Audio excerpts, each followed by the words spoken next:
The reason why I personally love the topic of UFOs is that no one precisely knows what they are. It cannot be framed. Jerry goes on to say, It's weirder than you think.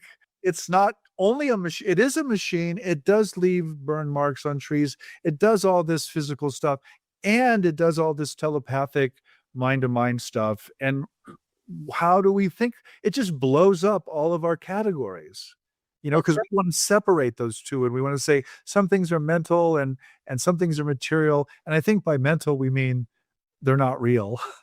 And I think by material, we mean they're real. But here's an example of, okay, they're both real, they're both happening. So what do we do with that?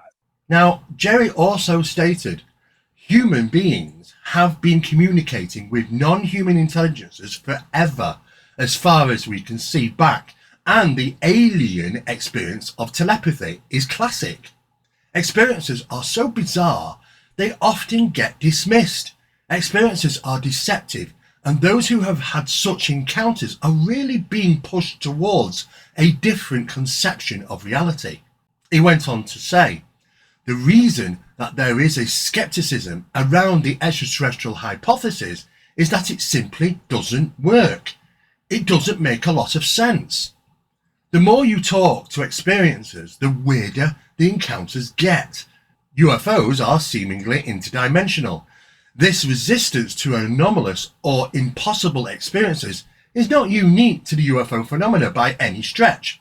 Though many people have witnessed spiritual aspects of materialistic experiences, they often leave these important details out of their story, simply because they are too absurd or unbelievable.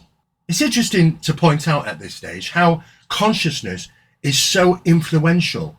In regard to the double slit experiments, when we see the waveform collapse because of observation, you would think that this process would not take place if it was just being instrumentally recorded.